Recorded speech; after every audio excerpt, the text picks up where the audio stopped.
fucking your people are shameless? Oh my God, my Shayla. When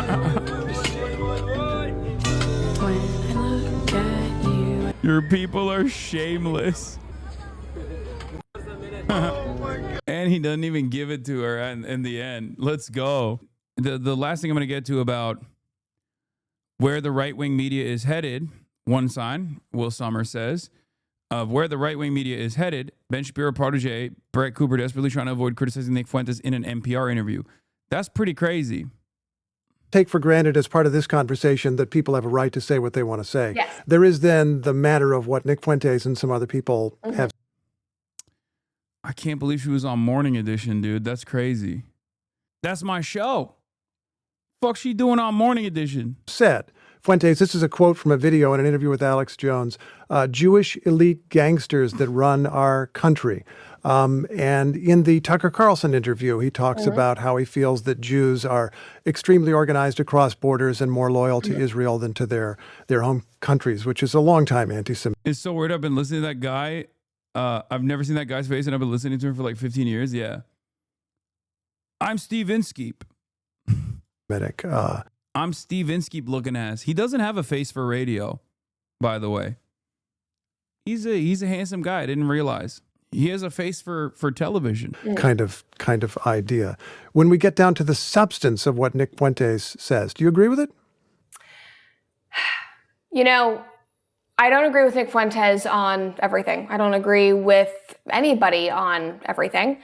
Okay, there's a difference between saying I don't agree with everybody on everything versus Nick Fuentes specifically on his opinion on, you know, the international Jewry and how their loyalties lie with Israel first and foremost and primarily. That's a crazy cop-out answer.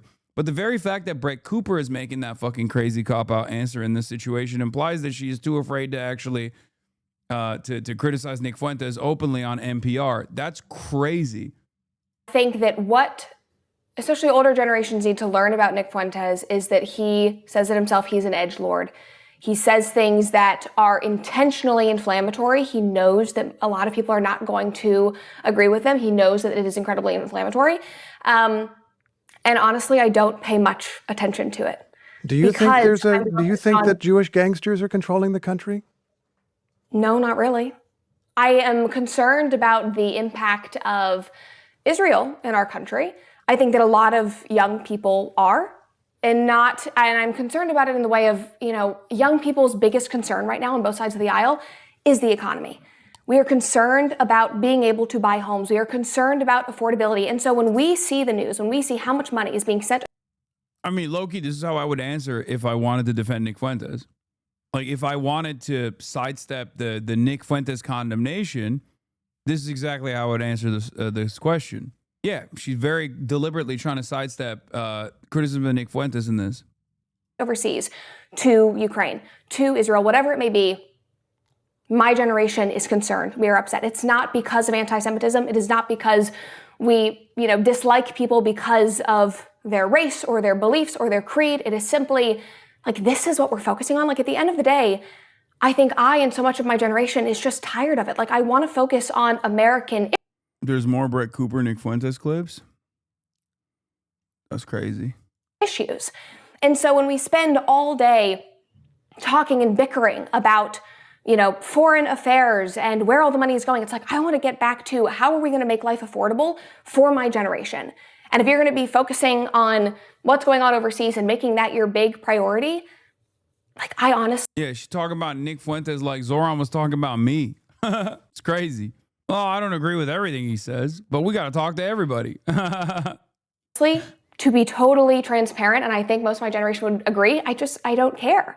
And so as a result, I don't pay much attention to it. I direct my attention to American issues, to positive things. I amplify voices that I believe are good and truthful and wholesome. And that is what I focus on. With the kinds of things that he says continuously about Jews? Number one, because so many people have said not to listen to him. And they've said that, he is the equivalent of the Antichrist. And again, when you point at something, you are directing attention to it. And secondly, because he's become a meme. he is huge on social media. People are not watching his show in its entirety. We are seeing clips of him. They're seeing the jokes that he made. I saw a thread on X recently, and it was a person who is Jewish, I actually believe lives in Israel, is a Zionist, and said, I sat down and I watched a Nick Fuentes stream in its entirety. And he was like, I am so embarrassed to say that I laughed. He's like, he's a good communicator, he's funny, and I obviously disagree with a lot of the things that he says, and it goes against my, my religion and my beliefs as a Zionist, whatever it is. But he said, but I kind of got it because... Yeah, because if you're a Zionist in Israel, you are all... It makes sense. Yeah, wow, I can't believe it. Jewish Nazi likes anti-Jewish Nazi. This is shocking. He's funny. And so I think a lot of people are not actually watching his show in its entirety, but they are consuming his memes and the TikToks that people make of him. And that is incredibly, incredibly powerful when it comes to my generation. Because if you can get social media, if you can bring people in through comedy and relatability, that will speak to them. This is another problem with the expanding permission structure for unlimited white supremacist commentary, right? This is the power of the bully pulpit. The problem with Charlottesville wasn't that they came out and marched and said Jews will not replace us. They just did it too early. It turns out you had to let it cool a little bit. You had to give it a little bit of time. You know what I mean? Because in like 2016, 2017, it seems like Americans were not ready for it. But in 2025, I think Americans are ready for it. And what I mean by that is something that even Zaid Jilani talked about right here. The president outright banned people from 17 countries from coming to America and expresses Hitler-esque rhetoric towards entire ethnic groups. And we are supposed to be obsessed with some streamer. Fuentes is a sideshow at best. What I'm getting from all of this is that if he just picked on brown people, maybe he could even be president. And while I don't agree with Zaid all the time, this is one of those moments where he actually has a fucking banger, I'm afraid. Because it's true. It's so true that it's something that even Nick Fuentes brings up sometimes, where he says like, oh, if I when I talk about Jews the way Randy Fine talks about Muslims, all of a sudden I'm the villain. But you guys don't have any issue with Randy Fine talking that way about Muslims in general. Now, Nick Fuentes talks about Muslims like that too, for the record. Okay? But the difference is, it's who you're not allowed to talk about that way. And that's what the problem is here. So many of these guys in mainstream outlets and so many of these people are basically creating this weird environment, this weird ass environment, this weird like rule in the media that you can say whatever the fuck you want about any other group, right? As long as you're not saying those things about Jewish people, you're fine. You can get away with it. That's where we're at right now. And what a lot of people don't understand, about this dangerous landscape is that it is actually inappropriate to talk about all groups like that. But because they've completely dropped the ball on dealing with that shit, completely dropped the ball on Islamophobia, and as a matter of fact, promoted Islamophobia over and over again, of course that's going to feed into the cycle of anti-Semitism as well. Because people are going to say, well, we've been saying this about Muslims nonstop. Why can't I say this about Jews? And that's a big part. That is a big part of why a lot of people tune into Nick Fuentes, because they go, well, this is the logical endpoint of my worldview. You called this on October 7th, by the way. Someone has to have a clip. I'm sure it's out there. I mean, I've said it a lot. I've said it over and over again. I kept saying that, like, the normalization of Islamophobia, the normalization of these kinds of, like, racial and ethnic grievances as though they're legitimate things to say without any sort of fucking social stigma associated with them is going to inevitably explode into anti-Semitism as well. When the president is talking about how people are coming from shithole countries openly in an unapologetic manner, why the fuck would anybody care when there's a Nazi out there saying that the international Jewry is actually dominating American politics? No average person that thinks what Trump is saying is like kind of offensive, but ultimately seemingly fine, is going to look at what Nick Fuentes is saying and go, well, that's a bridge too far. They're not going to do that. Why the fuck would they do that? To them, especially if they're not Jewish or haven't been around Jewish people, but have been, but have believed that, like, yeah, Jews are in actual positions of power in America. Isn't that a little strange? If they have that kind of like nascent anti-Semitic tendency, then all of a sudden this is just the last puzzle piece that falls apart, falls into place. Sorry, not falls apart. If you have spent years and years talking about mass migration has been propped up by a secretive group of people, liberal elites, going from that to that secretive group of liberal elites are all Jews is a very, very quick trip. Wouldn't you agree that there actually was outrage when Trump first started talking about this, way about other groups, and it's just been eroding over time? No, absolutely. That is what I'm saying. You're right.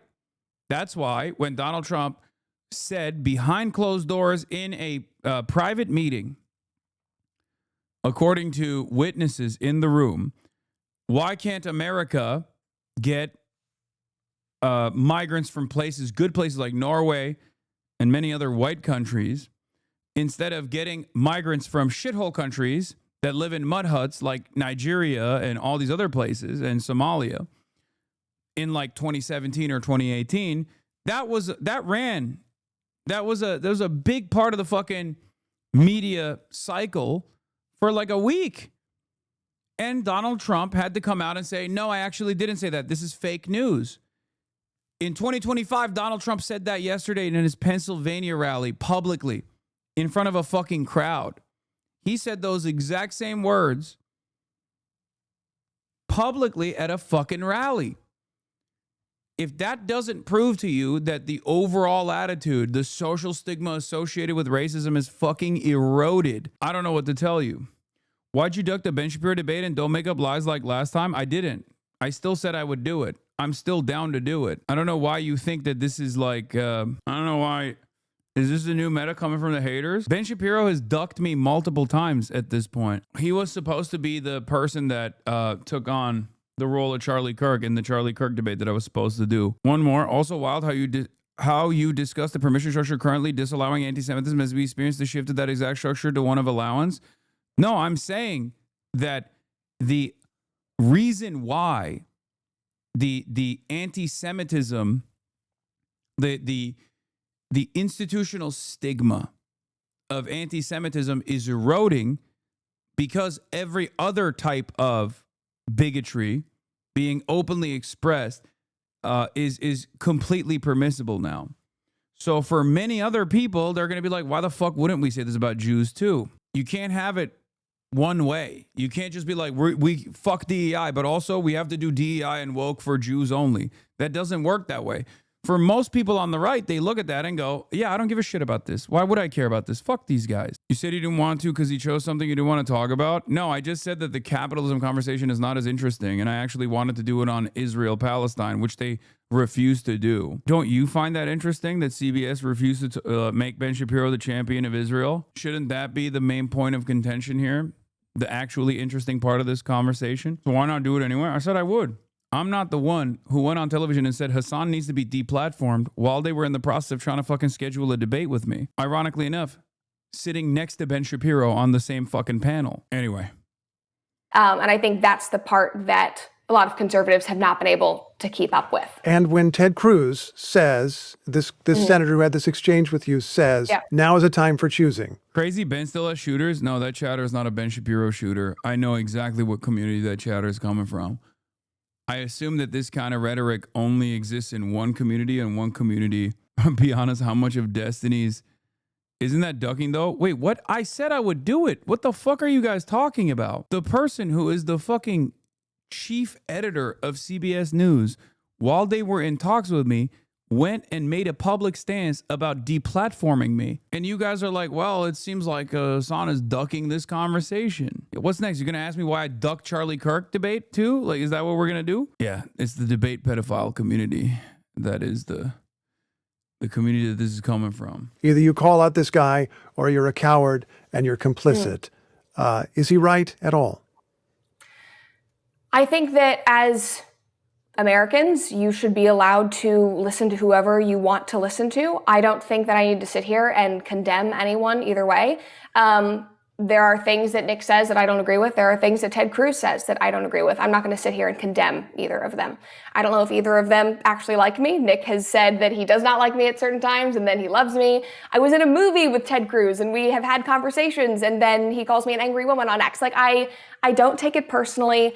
I'm not concerned. I'm not going to condemn anyone. And I don't think that we should be sitting here telling people what they need to believe or who they need to condemn. We should be focused on positive solutions, on driving a positive future for Gen Z. We're about to be the hugest, most significant voting bloc.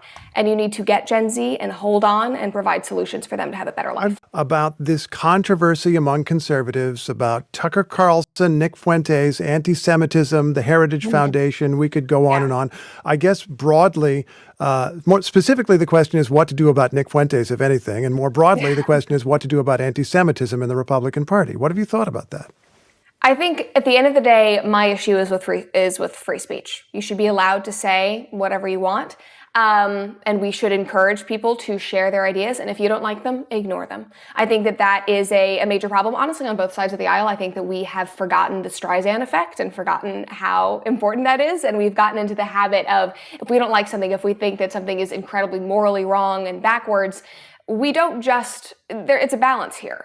You should talk about it and share your opinions and share something that is positive and empowering. What is your solution? What is the alternative that you are providing that is good and wholesome that people should adopt?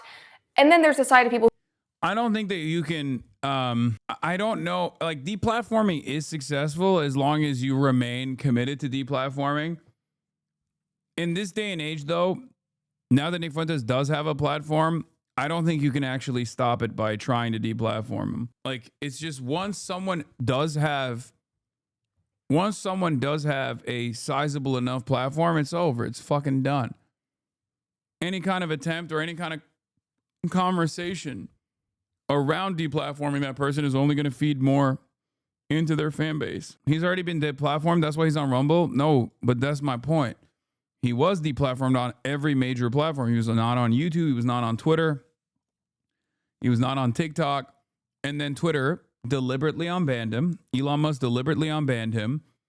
And even though he wasn't allowed to have a YouTube channel, there were other content creators who were actually offering him a platform even before he got unbanned on Twitter. Of course, I'm talking about Destiny. And then slowly but surely, he was able to claw himself back to relevancy. But the major blow was when Twitter unbanned him. And then after that, it was off to the races. Especially when paired up with, at one point you were trying to keep clips of him off your streams, right? Do you think that that held any of this off, or did it not really matter in the end? I mean, there's only so much I can do personally. But yes, that was the reason. Hey, you weirdos that came in here to say Hasan was stuck in the Shapiro debate. How do you feel about Destiny banning so much of his community because he tried to wash Fuentes' image by claiming he wasn't a Nazi? Yeah, he did do that.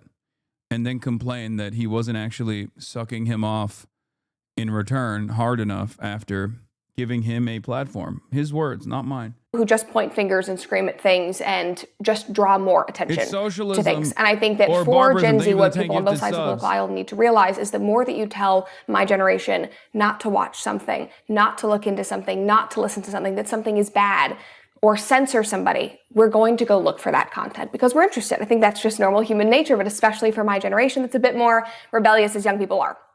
So I think that that is part of it. Again, the free speech issue is incredibly important to me. You know, we have conservatives who have been banging the drum about cancel culture for 10 years at this point. True. Saying, you know, you should be allowed to say whatever you want. You should not lose your job over your beliefs. You should not be canceled or ostracized because of the things that you say. Say whatever you want. Sunlight is the best disinfectant. Move on if you don't like it. And suddenly we have huge conservative figures, people like Mark Levin, going on air and saying, we will cancel you. We will deplatform you. That's not like that. That does not align with my values. If it aligns with theirs, that's totally fine. But the thing that I wanted to call out was you've built a career saying one thing. You've gained people's trust by saying we will fight against cancel culture. We will not deplatform people. Say whatever you want and we will duke it out on the stage through debates. And now you're saying, I don't like your ideas, so I'm going to cancel you. No, if you say the N-word at work, you should lose your job. That's not the same thing as being fired for being a right-winger law. What if the person saying the N-word at work is most likely a right-winger, though? And then they package that up as I'm being fired for my right-wing beliefs. What was Brett Cooper's take on people doing mean Charlie Kirk memes? I wonder how she felt about free speech at the moment. Oh, yeah. I wonder. Amanda Seyfried says, I'm not fucking apologizing for calling Charlie Kirk hateful. I mean, for fuck's sake. I commented on one thing. I said something that was based on actual reality, actual footage, and actual quotes. What I said was pretty damn factual, and I'm free to have an opinion. Oh, hell yes. I'm telling you, that was part of the reason why there is so much fucking your people are shameless. Oh my God, my Shayla. When I look at you, I can't believe it's true. You're all I ever dreamed of, and you love me. Your people are shameless.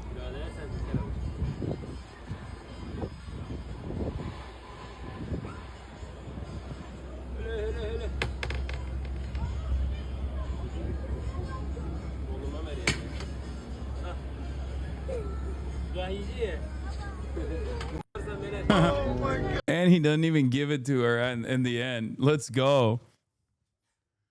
Let's go. Defend that now. Respect.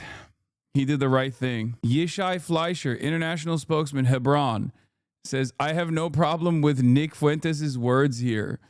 Oh my God. As far as the Jews are concerned, I think that you cannot actually divorce Israel and the neocons and all of those things that you talk about from Jewishness, ethnicity. That's Ben Gavir's advisor. Religion, identity. And let me give you like a perfect example. You say on your show that we need to treat Israel like any other country. And I sort of understand that in principle because Israel is another foreign country. Yeah. But Israel is unlike every other country in the sense that because he doesn't know Nick is saying this anti-Semitically. No, I'm sure he knows that he's saying it anti-Semitically. He's just saying he doesn't give a fuck.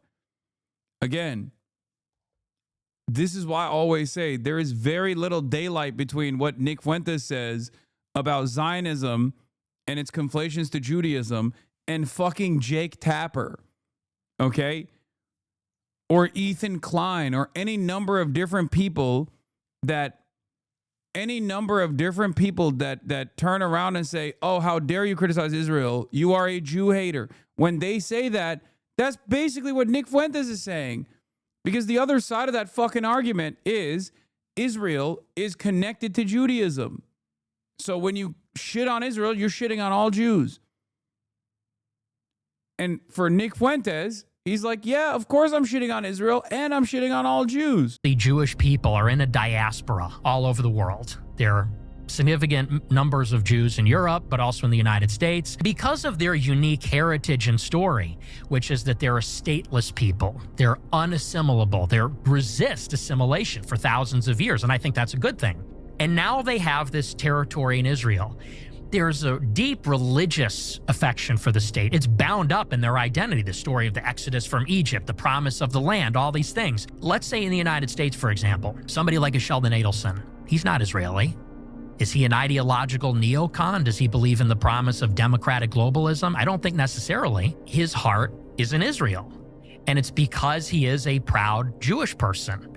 And I guess what I'm saying is that if you are a Jewish person in America, you're sort of, and again, it's not because they're born, but it's sort of a rational self-interest politically to say, I'm a minority. I'm a religious ethnic minority. This is not really my home. My ancestral home is in Israel. There's like a natural affinity that Jews have for Israel. He right on this one? No, he's not. The reason why he's not right on this one is because no group of people are monolithic. Okay? It's especially funny to say this about Jews in general. You know, the classic trope of 2 Jews, 3 opinions comes to mind. But the notion that all Jews are invested in Israel across the board is so stupid, because if that was the case, Israel would not invest billions of dollars in trying to fucking brainwash every young American Jew and every Jew in the West into this unforgiving, unconditional loyalty to Israel year over year. And if that was also the case, there wouldn't be a crack in the dam that has caused the Jonathan Greenblatts of the world to fucking panic, because there is a major generational divide now amongst young American Jews. Sure, young American Jews, by and large, still probably have more affinity towards Israel than young American non-Jews do, but the percentages are in the margins at this point. And if that was the case, if there was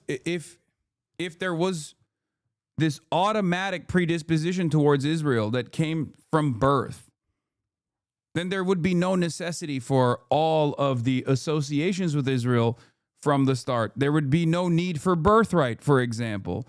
Like there is an entire, ironically enough, Christian-funded movement in this country, okay, called Birthright. The whole purpose of Birthright is to get young American Jews to go to Israel. It's an entire propaganda tour, and then pair them up with Israeli women and Israeli men so they fucking stay in Israel. There would be no need for that if people were just like, oh, no, I'm the most loyal to Israel from the start. I'm Jewish. I love Israel. If that was the case, there would be no reason to do such things. And I would say on top of that, for the international Jewish community, they're extremely organized, and many of them are critical of Israel or Israel's current government or the project of Israel. But I guess what they have in common, unlike, let's say, like Singapore, for example, is that they have this international community across borders, extremely organized, that is putting the interests of themselves before the interests of their home country. And there's no other country that has a similar arrangement like that. No other country has a strong identity like that, this religious blood and soil conviction, this history of being in the diaspora, stateless, wandering, persecuted, and in particular, the historic animosity between the Jewish people and the Europeans. They hate the Romans because the Romans destroyed the temple. That's why Eric Weinstein goes to the arch. Come on, man. It's just, yeah, modern Jews fucking hate the Romans, bro. Yeah, they hate that. They hate the Romans all the time. They're constantly chirping about the Romans. Of Titus and gives it the finger and takes a picture. We don't think like that as Americans and white people. We don't think about the Roman Empire in 2,000 years ago. They do. No, they don't. That's one example that you took so sincerely and got butthurt over. Who gives a fuck, dude? I do. Shut up, Jewish bag. My evangelical dentist used to ask my mom about Israel whenever we went in Lamau. The problem with Hasbara and Zionism in general is that it is actually signaling what Nick Fuentes is saying, okay? I despise it because it's a fascist movement built around ethno-religious supremacy that is exterminationist, just like the Nazis also believed in the same exact things.